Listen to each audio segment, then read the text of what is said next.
Hello everyone. So welcome to the channel Commerce Shala and I'm back with the next part of Bills of Exchange. पहले part में यानी last class में हमने discuss किया था bills of exchange का differences with promissory note and और एक कॉन्सेप्ट जो कि था ड्यू डेट वाला। बिल्स ऑफ एक्सचेंज और प्रॉमिसरी नोट के डिफरेंसेस को झटपट हम रिवाइज कर लेते हैं और फिर बढ़ेंगे हम आज के नए टॉपिक के ऊपर। बिल्स ऑफ एक्सचेंज का कॉन्सेप्ट इज वेरी इजी। दो पार्टीज जो है यहाँ पे डेटर्स एंड क्रेडिटर्स। सो अगर कोई क्रेडिटर है, उसने डेटर को कोई सामान बेचा है और उसका पैसा अभी तक उसने नहीं लिया, ओके, तो उस केस में डेटर जो है कुछ टाइम पीरियड उससे मांग सकता है कि मैं आपको इतने टाइम पीरियड पे जो है मैं आपको पेमेंट कर दूंगा। नाउ क्रेडिटर क्या करेगा, वो लिखेगा एक नोट। उस नोट में डालेगा वो कुछ टर्म्स। उन टर्म्स में लिखा होगा डेटर का नाम, कितना अमाउंट है इन्वॉल्व और साथ में कितने टेन्योर में वो उसको पे कर देगा। जब ये सारी चीजें किसी भी नोट में लिखकर क्रेडिटर डेटर को पहुंचाए और डेटर उसको पढ़कर समझकर उसके बाद उसको एक्सेप्ट करे, जैसे ही डेटर उसको एक्सेप्ट करेगा तो उस केस में वो नोट डेटर के लिए बन जाएगा बिल्स पेबल और क्रेडिटर के लिए बन जाएगा बिल्स रिसीवेबल। यहां पर मेकर ऑफ द बिल कौन है? क्रेडिटर। तो क्रेडिटर हो जाएगा ड्रॉअर और उसने जिसके ऊपर वो बिल बनाया है वो हो जाएगा ड्रॉइंग। पेमेंट किसको करना है? डेटर को। तो डेटर जो है उसको कहेंगे हम पेयर ऑल्सो, और वो पेमेंट कर किसको रहा है? क्रेडिटर को। तो क्रेडिटर को हम ड्रॉअर के साथ साथ पेई भी कहेंगे। लेट्स से अब क्रेडिटर जो है उसको किसी और को वो पेमेंट करवाना है, तो वो डेटर को कहेगा कि आप एक काम करो, आप मुझे पेमेंट ना करके आप उस थर्ड पर्सन को पेमेंट कर दो ना। अगर पेमेंट थर्ड पर्सन को हो रहा है तो पेयर जो है वो डेटर ही रहेगा, लेकिन यहां पे अब पेई कौन हो जाएगा? वो थर्ड पर्सन।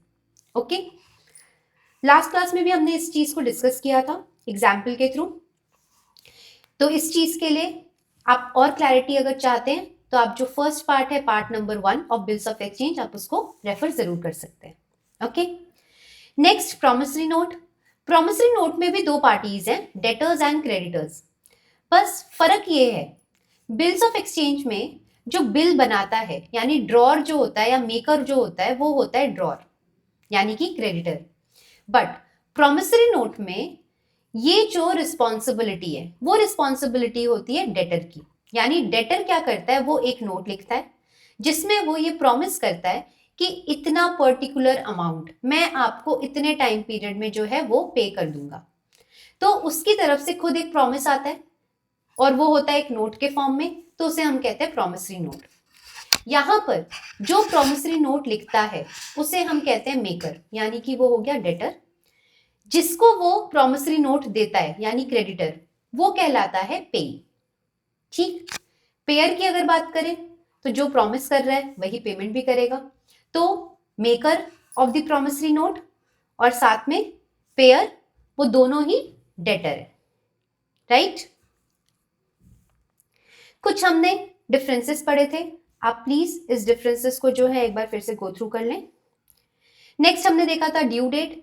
ड्यू डेट का मतलब होता है कोई भी अगर मैच्योरिटी पीरियड आपको दिया हुआ है, लेट्स से 3 मंथ्स, तो अगर 3 मंथ्स दिया है तो बिल का पेमेंट जो होना है वो कौन सी तारीख को होगा? तो आज से 3 महीने ये तो पीरियड ऑफ बिल आप लोगे, लेकिन उस पीरियड ऑफ बिल के साथ 3 दिन मिलता है आपको ग्रेस का। ओके, यानी 3 मंथ्स 3 डेज, ये जो है ये आपका कहलाएगा ड्यू डेट। अगर ये ड्यू डेट किसी हॉलीडे पे, और वो हॉलीडे कौन सी?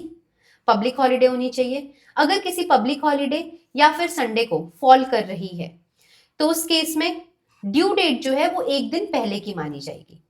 ओके, पब्लिक हॉलीडे को सिर्फ 3 डेट्स ही एक तरह से यहाँ पे कंसिडर किए गए हैं पब्लिक हॉलीडे के लिए। एक है 26 जनवरी, 15 अगस्त एंड 2 अक्टूबर। ओके, अब अगर ये ड्यू डेट किसी नॉन या पब्लिक हॉलीडे को फॉल नहीं करके जिस दिन भी ये ड्यू डेट आ रही है उस दिन कोई सडन हॉलीडे या इमरजेंसी ऑफ हो जा रहा है, तो अब ये आपको पहले से तो नहीं पता था, तो अब ड्यू डेट जो होगी वो 1 डे बिफोर तो हो नहीं सकती, तो उस केस में आप क्या करोगे, 1 डे आफ्टर जो होगा वो ड्यू डेट उसका हो जाएगा। Okay, now types of bills, types of bills दो तरह के हैं, trade bill, non trade bill. Trade bill में एक्चुअल सेल और परचेज इन्वॉल्व होता है, लेकिन नॉन ट्रेड बिल में एक्चुअल सेल और परचेज इन्वॉल्व नहीं होता है। ट्रेड बिल की बात करें तो further bills at sight, bills after sight और बिल आफ्टर डेट जो है, ये 3 टॉपिक्स इसमें कवर होते हैं। बिल एट साइट का मतलब हो गया जब बिल प्रेजेंटेशन पे या डिमांड पे प्रेजेंट किया जाए, यानी फॉर एग्जाम्पल क्रेडिटर ने कहा कि मुझे आप कल पेमेंट करोगे, तो कल पेमेंट आप करोगे। ओके, मतलब उसने जिस दिन डिमांड किया, तो ऑन डिमांड जब बिल का पेमेंट करना पड़े, जिसमें ड्यू डेट का कोई इन्वॉल्वमेंट नहीं है, और ड्यू डेट का इन्वॉल्वमेंट नहीं है तो डेज ऑफ ग्रेस जो है वो भी नहीं मिलेगा, तो उसे आप कहते हो bill at sight. Okay, then bill after sight का मतलब है जो भी टेन्योर है, यानी bill of period of bill जो है वो डेट ऑफ एक्सेप्टेंस के बाद से शुरू हो रहा है। मतलब जो आप काउंटिंग कर रहे हो 3 मंथ्स की, वो 3 मंथ्स यानी पीरियड ऑफ बिल, उसकी काउंटिंग डेट ऑफ एक्सेप्टेंस के बाद से हो रही है, ना कि डेट ऑफ ड्रॉइंग, तो उसको आप कहते हो बिल्स आफ्टर साइट। वहीं अगर आप उस 3 महीने यानी पीरियड ऑफ बिल की काउंटिंग डेट ऑफ ड्रॉइंग से करो, ना कि डेट ऑफ एक्सेप्टेंस से, तो उसको आप कहते हो bill after date. Okay, then foreign bills of exchange, अगर बिल किसी एक कंट्री में ड्रॉ हुआ है बट दूसरी कंट्री में पेबल है, तो उस केस में वो फॉरेन बिल कहलाता है। ओके, आज जो हम स्टार्ट करने वाले हैं दैट इज इंपॉर्टेंट इवेंट्स और situations in bills of exchange. Okay, सबसे पहला है इसमें डिस्काउंटिंग ऑफ बिल्स।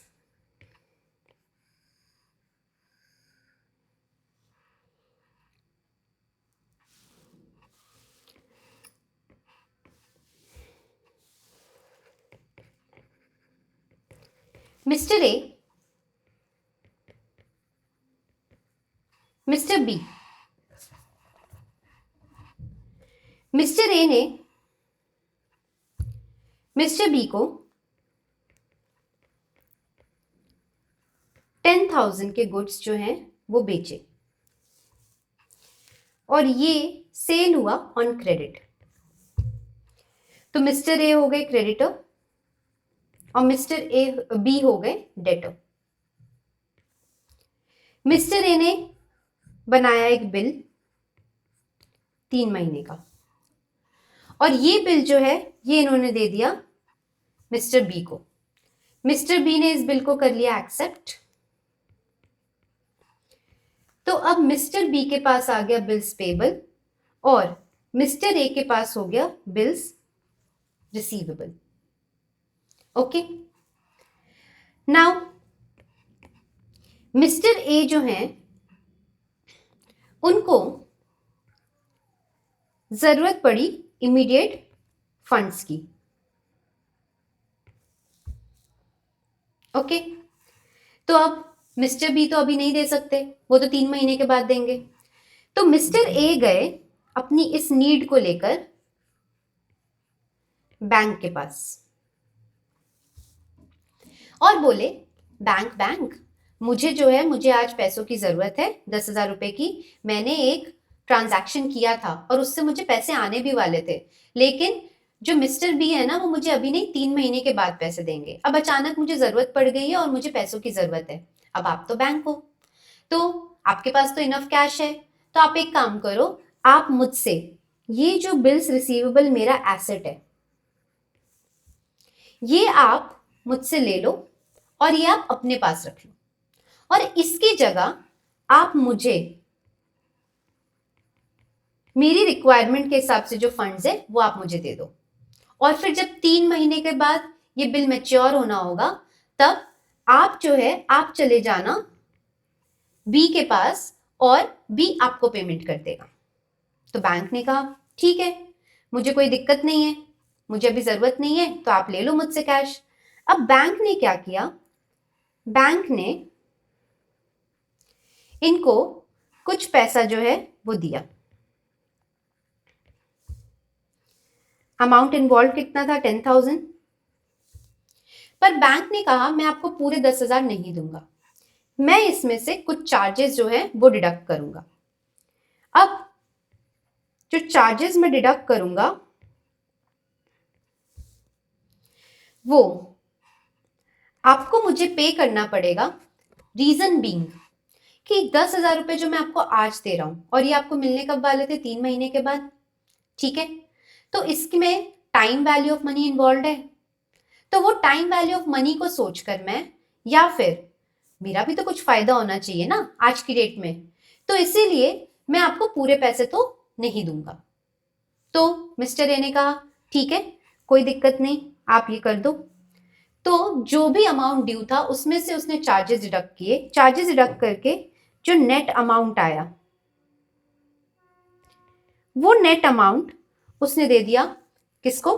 मिस्टर ए को, यानी कि जो था ड्रॉर।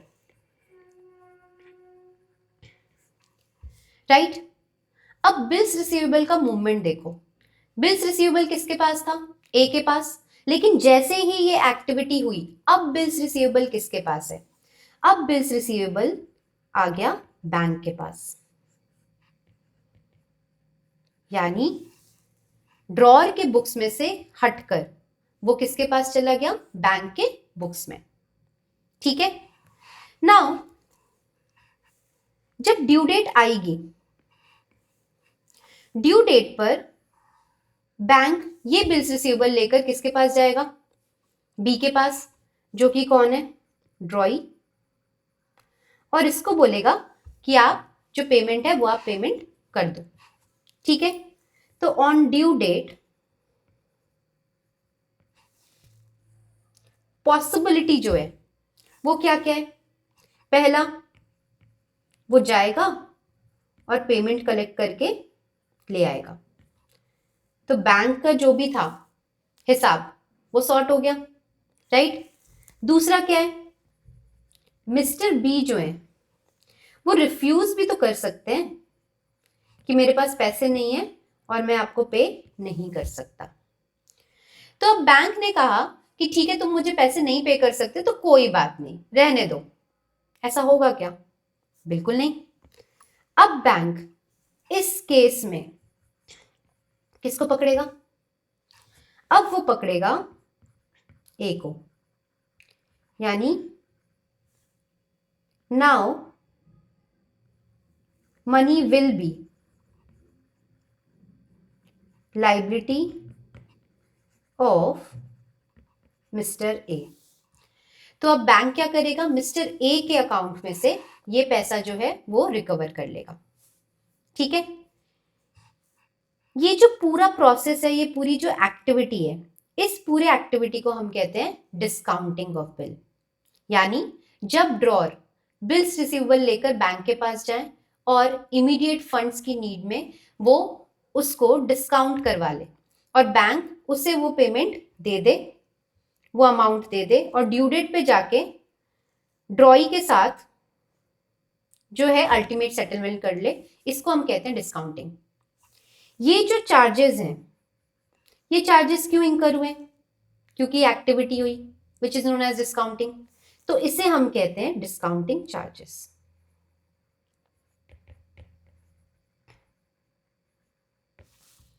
ओके। अब यहां पर ये जो नेट अमाउंट है,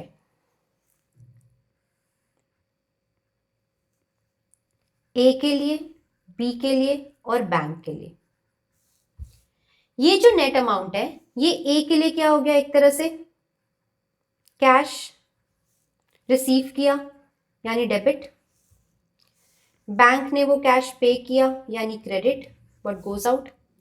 बी के लिए कोई इफेक्ट पड़ा? नहीं, तो इसके लिए नो इम्पैक्ट। ओके। ये जो डिस्काउंटिंग चार्जेस हैं, अगेन ए, बी और बैंक। ए जो है, ए के लिए क्या हुआ? ये डिस्काउंटिंग चार्जेस कैश का आउटफ्लो यानी कि एक्सपेंसेस, तो ये क्या हो गया, एक्सपेंसेस यानी बैड फीलिंग, तो बैड फीलिंग को हम क्या करते हैं, डेबिट। बैंक के लिए क्या है, इनकम या गेन, तो उसके बुक्स में credit, good feeling.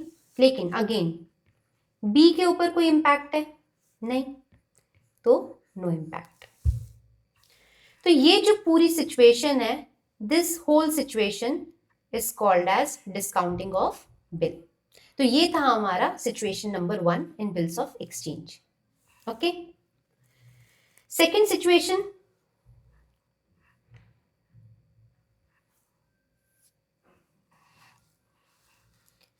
second situation is retirement of bill.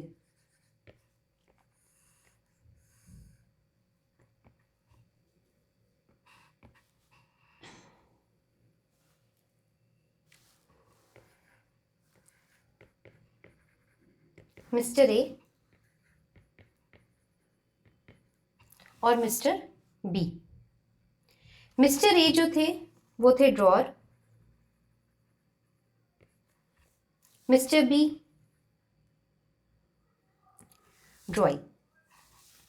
इन्होंने बिल्स रिसीवेबल बनाया, इनके पास बिल्स पेबल है। ये था 10,000 के लिए, जिसका टेन्योर डिसाइड हुआ था 3 months।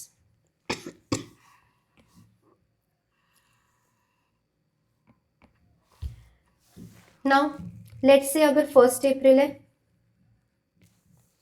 तो 1 अप्रैल से 3 months शुरू करने हमें, क्योंकि इस दिन बिल वॉज ड्रॉन। ओके, तो 1 मई, जून, जुलाई, साथ में 1, 2, 3 3 days ऑफ ग्रेस, यानी ड्यू डेट क्या हो गई, ड्यू डेट हो गई 1 जुलाई प्लस 3 days यानी 4 जुलाई। ड्रॉई को पेमेंट कब करना है, 4 जुलाई को। अब हो सकता है कि ड्रॉई जो है वो इस पॉइंट पे कर दे अर्ली पेमेंट,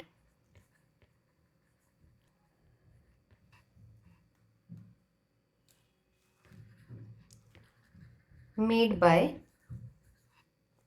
ड्रॉई। तो अब जब अर्ली पेमेंट हो जाता है, तो अब इस केस में जो पेमेंट ड्रॉअर को 3 महीने के बाद मिलने वाला था, अब उसको जल्दी मिल गया, यानी ये जो 2 months का पीरियड है ये बच गया उसका। तो अब बेसिकली ड्रॉअर क्या करेगा, ड्रॉअर ये 10,000 रुपीज जब ड्रॉई उसके पास लेकर आएगा पेमेंट करने के लिए, ड्रॉअर इसमें से उसको कुछ दे देगा रिबेट, ठीक है, यानी कुछ डिस्काउंट। हम रिबेट वर्ड ही यूज करेंगे यहां पे। ओके, ये रिबेट जो है ये अलाउ करता है ड्रॉअर फॉर अर्ली सेटलमेंट, ठीक है, अर्ली सेटलमेंट के लिए ये जो है ये अलाउ किया जाता है पैसा। यानी अब इस केस में जो अमाउंट ड्यू था उसमें से जब रिबेट माइनस किया वो क्या हो गया, नेट अमाउंट। ओके, अब ये जो नेट अमाउंट है ए के लिए और बी के लिए, ए के लिए क्या हो गया, एक्सपेंस, क्योंकि उसको डिस्काउंट देना पड़ रहा है तो ये हो जाएगा बैड फीलिंग यानी डेबिट। पर बी के लिए क्या होगी, गेन, तो गुड फीलिंग, तो ये हो जाएगा क्रेडिट, ठीक है। Not actually net amount but the rebate. Okay, net amount तो बेसिकली वो रिसीव कर रहा है। ओके, तो यहाँ पे रिबेट जो हो गया, जो ड्रॉअर अलाउ कर रहा है, that is expense for drawer जो कि था ए, एंड गेन फॉर ड्रॉई जो कि था बी। इस सिचुएशन को हम कहते हैं रिटायरमेंट ऑफ बिल, यानी बिल जो है वो अर्ली पेमेंट हो गया और बिल रिटायर हो गया। Okay, next situation,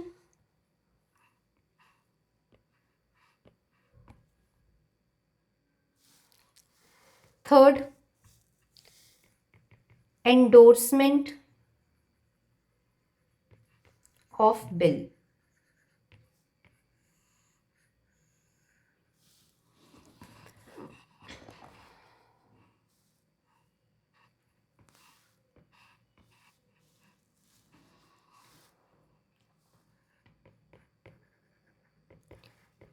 mister A mister B, okay, mister A ने मिस्टर बी को 10,000 के गुड्स बेचे ऑन क्रेडिट। मिस्टर ए ने बिल बनाया, मिस्टर बी ने एक्सेप्ट किया, तो इनके पास है बिल्स पेबल और इनके पास है बिल्स रिसीवेबल। बिल बना 3 मंथ्स का। इस केस में ये थे ड्रॉअर और ये था ड्रॉई, यानी क्रेडिटर, और ये था डेटर।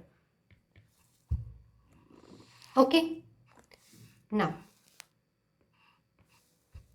अब पिक्चर में आए मिस्टर सी। मिस्टर सी ने मिस्टर ए को कुछ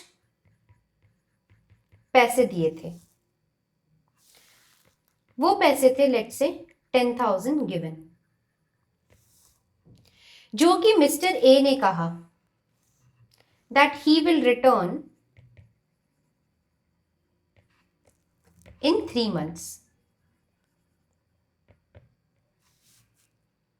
ठीक है, तो अब यहां पर मिस्टर ए ने एक दिन सोचा कि यार मैं बी से पहले कलेक्ट करूंगा 10,000, फिर मैं सी को दूंगा, तो क्यों ना मैं ऐसा करूं कि मेरे पास जो बिल्स रिसीवेबल पड़ा हुआ है वो ना मैं मिस्टर सी को दे देता हूं, और मिस्टर सी को बोलता हूं कि जब ड्यू डेट आएगी तो आप ना बी के पास चले जाना और उससे ये पेमेंट रिसीव कर लेना। ओके, तो अब यहां पर मिस्टर ए जो है वो क्या करेंगे, मिस्टर सी को जो बिल्स रिसीवेबल है वो दे देंगे। तो अब मिस्टर ए के बुक्स में बिल्स रिसीवेबल है क्या? नहीं। अब बिल्स रिसीवेबल किसके पास है? मिस्टर सी के पास। अब जब ड्यू डेट आएगी,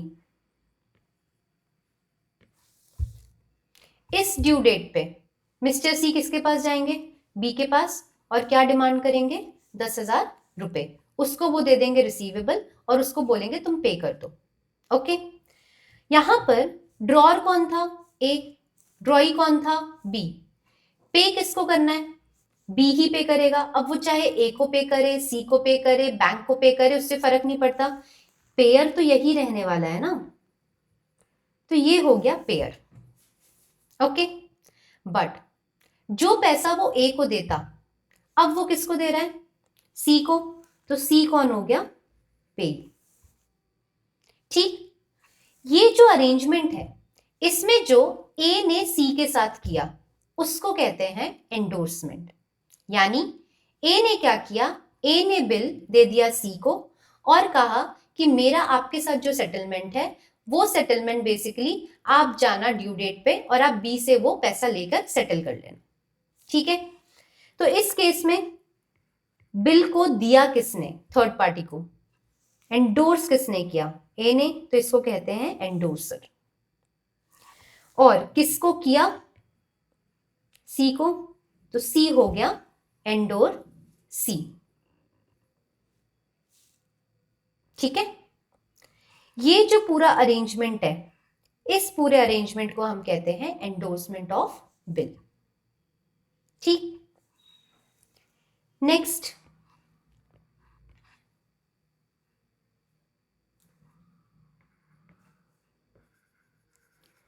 बिल सेंट फॉर कलेक्शन।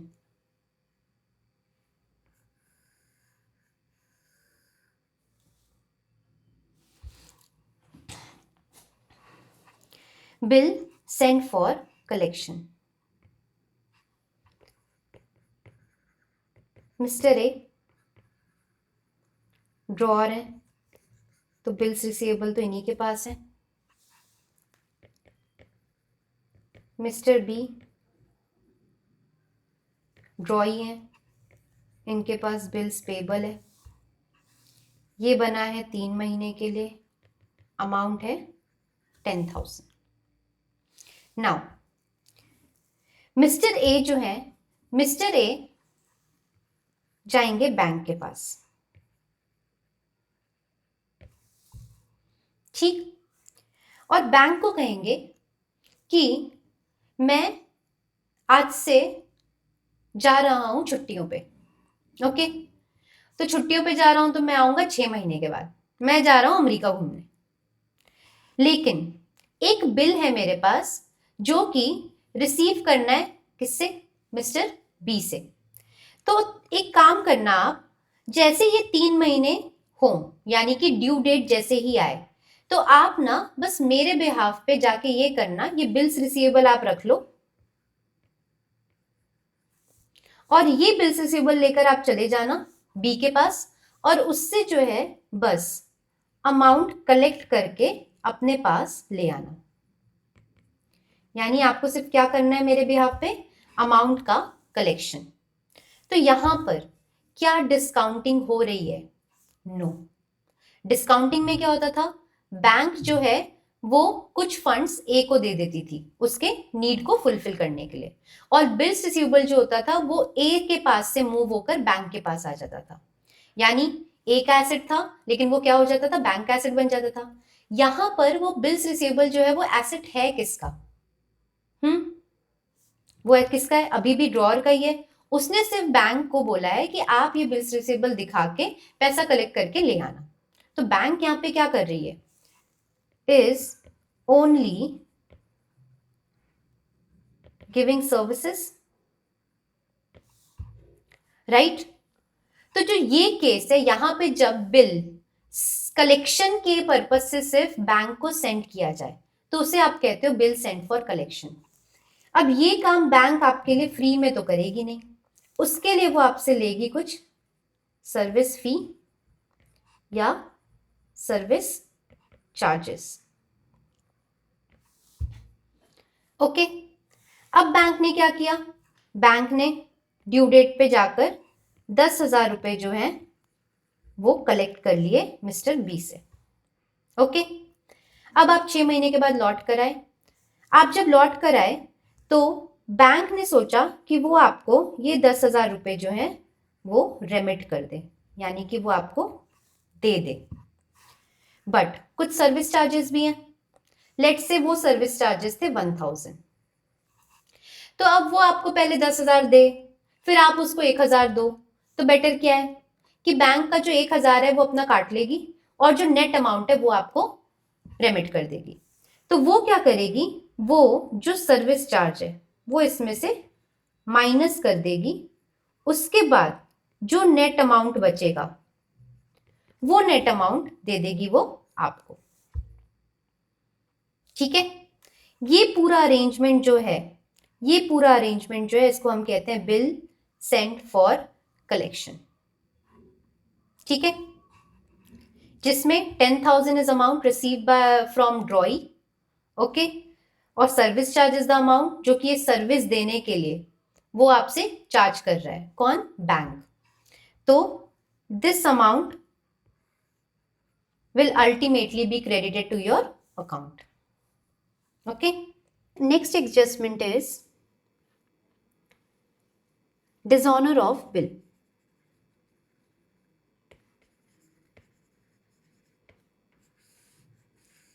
जो कि है हमारे लिए बहुत ही इंपॉर्टेंट। ओके, बट ये हम कवर करेंगे हमारे नेक्स्ट वीडियो में। तब तक ये जो 4 इवेंट्स हैं जो हमने कवर किए हैं, discounting of bill, bill retirement of bill, then endorsement of bill and bill sent for collection, ये 4 इवेंट्स, ये 4 सिचुएशंस जो है इसको आप गो थ्रू करें, इस पे अपनी ग्रिप होल्ड करें, और नेक्स्ट क्लास में फिर हम बाकी के जो इवेंट्स हैं उसको कवर करेंगे और साथ में कोशिश करेंगे कि जर्नल एंट्रीज भी हम साथ में रैप अप कर लें। ओके, अगर आपके कोई डाउट्स हैं, अगर आपके कोई क्वेरीज हैं, आप प्लीज़ मुझे रीच आउट करें। आप रीच आउट कर सकते हैं कमेंट्स के थ्रू।